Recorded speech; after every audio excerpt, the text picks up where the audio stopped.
में से 60 साल जिन परिवारों ने हिंदुस्तान को लूटने का काम किया था, वो लुटेरे आज इकट्ठे होकर के और किस प्रकार से वो प्रपंच रचते हैं, मोदी जी को रोकने के षड्यंत्र रचते हैं, आपस में यूपी में लड़ते हैं, लेकिन कहते हैं कि मोदी के साथ मिलकर के लड़ाई लड़ेंगे, मिलकर के आपस में बिहार में लड़ते हैं, लेकिन कहते हैं मोदी जी को हटाने का काम करेंगे, आपस के अंदर तेलंगाना में और आंध्र प्रदेश में लड़ते हैं, लेकिन कहते हैं दिल्ली की गद्दी पर मोदी जी को नहीं बैठने देंगे, मोदी जी को बैठने इसलिए नहीं देंगे, वो आपस में मिल बांट करके फैसला कर रहे हैं कि किसी तरह से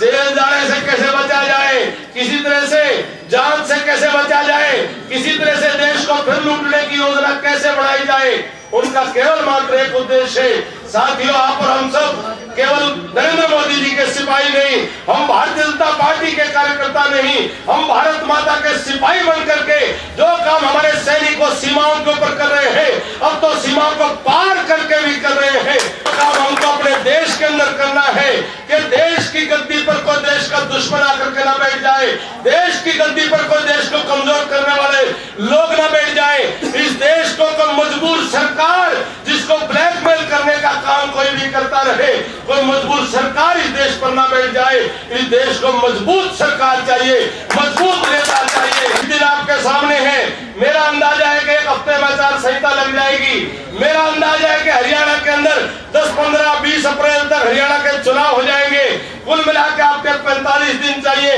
45 दिन रात और दिन चाहिए। 45 दिन के हमने 12 घंटे दिन के नहीं चाहिए, 18 घंटे दिन के नहीं चाहिए, 24 घंटे में कभी बढ़ा सको तो वो आपके 45। आज वो अपनी राजनीतिक विरासत को बचाने का संघर्ष कर रहे हैं। आज वो किस प्रकार से हरियाणा प्रदेश को फिर से लूट सके और हरियाणा को जात पात की राजनीति के अंदर डालने का कोशिश करेंगे।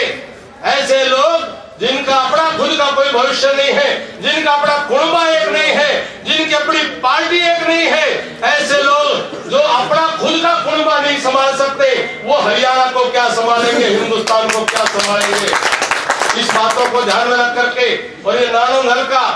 अगर पिछले 4.5 साल में नानों हल्के को हरियाणा के खजाने से उसका हिस्सा मिला है, उसका अधिकार मिला है,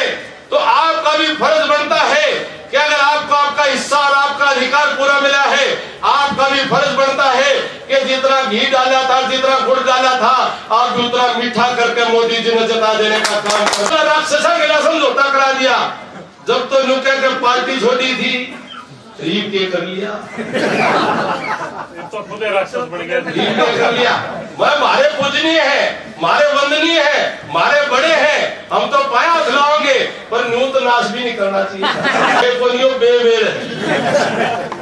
यू सारा सौदा बेमेल है, यू मिलना का नहीं है, इसलिए फिर साड़ों पे तो फिर नहीं आ रहा है।